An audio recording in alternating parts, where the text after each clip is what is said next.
প্রথম ম্যাচ জয়ের পর এবার অস্ট্রেলিয়ার মাটিতে ইতিহাস গড়তে আরও বেশি শক্তিশালী হয়ে মাঠে নামছে বাংলাদেশ, যেখানে সবচেয়ে বড় চমক দেখা যাবে টাইগার বোলিং ইউনিটে।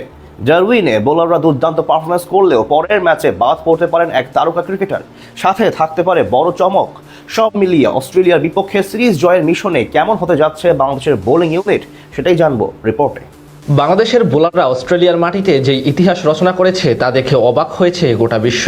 বল হাতে দুর্দান্ত পারফরমেন্স করে হাসান মাহমুদ, মেহেদী হাসান মিরাজরা এনে দিয়েছেন নিজেদের টেস্ট ইতিহাসের সবচেয়ে সুখকর মুহূর্ত। এখন সুযোগ প্রথমবার অস্ট্রেলিয়াকে তাদের মাঠে হোয়াইট ওয়াশ করার, যেটি বাস্তব হলে দীর্ঘ 138 বছর পর নিজেদের মাঠে কোনো দলের বিপক্ষে টেস্টে হোয়াইট ওয়াশ হবে স্টিভেন স্মিথরা। সেই লক্ষ্যে মাঠে নামার আগে বাংলাদেশ বোলিং ইউনিটে আসছে বড় পরিবর্তন। আগের ম্যাচে ভালো করার পরেও এক তারকা ক্রিকেটারকে বাদ দিয়ে একাদশ সাজাতে পারে টিম ম্যানেজমেন্ট। টেস্টে ক্রমে নিজেদের শক্তিশালী দল হিসেবে গড়ে তুলছে বাংলাদেশ। সেই উন্নতি ও সাফল্যের পেছনে সবচেয়ে বড় অবদান অবশ্য বোলারদের। আলাদা করে বলতে গেলে পেসাররা গেল কয়েক বছরে যেভাবে নিজেদের আরও বেশি পরিণত করে তুলেছে এবং বিশ্ব দরবারে জায়গা করে নিয়েছে সেটি প্রশংসনীয়।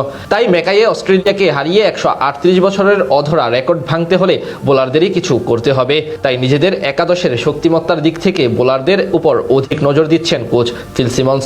সেখানেই মূলত আসতে পারে একটি পরিবর্তন। পেসার হিসেবে দলে অটো চয়েস এখন হাসান মাহমুদ এবং তাসকিন আহমেদ। সবশেষ ম্যাচের জয়ের নায়ক ছিলেন হাসান মাহমুদ। চলমান টেস্ট চ্যাম্পিয়নশিপের সার্কেলে একমাত্র বোলার হিসেবে অস্ট্রেলিয়ার মাটিতে এক ইনিংসে শিকার করেছিলেন 6 উইকেট। পুরো ম্যাচে 9 উইকেট নিয়ে পান সেরা খেলোয়াড়ের পুরস্কার। অন্যদিকে তাসকিন আহমেদও ব্রেক থ্রু এনে দেওয়ার পেছনে গুরুত্বপূর্ণ ভূমিকা রাখেন। সব মিলিয়ে আগের ম্যাচের মতো এই ম্যাচে অস্ট্রেলিয়াকে হারাতে হলে এই দুজনকে সামনে থেকে ভূমিকা রাখতে হবে। তবে স্বস্তির খবর হলো মেকাইয়ে বাংলাদেশের একাদশে অন্তর্ভুক্ত হচ্ছেন শরীফুল ইসলাম। সবশেষ জিম্বাবুয়ের বিপক্ষে সিরিজে চোট পেয়েছিলেন তিনি, তাই প্রথম ম্যাচে খেলতে পারেননি। তবে সিরিজ জয়ের মিশনে মাঠে নামার আগে পুরোপুরি ফিট হয়ে উঠেছেন শরীফুল। এই ম্যাচে বামহাতি এই পেসার হতে পারেন বাংলাদেশের অন্যতম বড় ট্রাম্প কার্ড। ক্যারিয়ারে 13 টেস্টে তার ঝুলিতে আছে মোট 27 উইকেট। তাদের সঙ্গে চতুর্থ পেসার হিসেবে একাদশে থাকতে পারেন ইবাদত হোসেন। যেহেতু মেকাইয়ের উইকেট থাকবে পুরোপুরি ফাস্ট অ্যান্ড বাউন্সিং, তাই সেখানে 4 পেসার খেলানোকেই সেফ মনে করছে টিম ম্যানেজমেন্ট। সেটি হলে বাদ পড়তে পারেন অভিজ্ঞ বামহাতি স্পিনার তাইজুল ইসলাম। ডারউইনে নিজের নামের প্রতি একেবারে সুবিচার করতে পারেননি তিনি,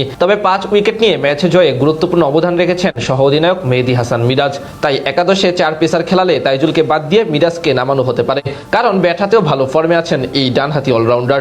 অর্থাৎ 4 জন পেসার এবং একজন জেনুইন স্পিনার নিয়ে অস্ট্রেলিয়ার বিপক্ষে সিরিজ জয়ের মিশনে মাঠে নামতে প্রস্তুত হচ্ছে বাংলাদেশ ক্রিকেট দল।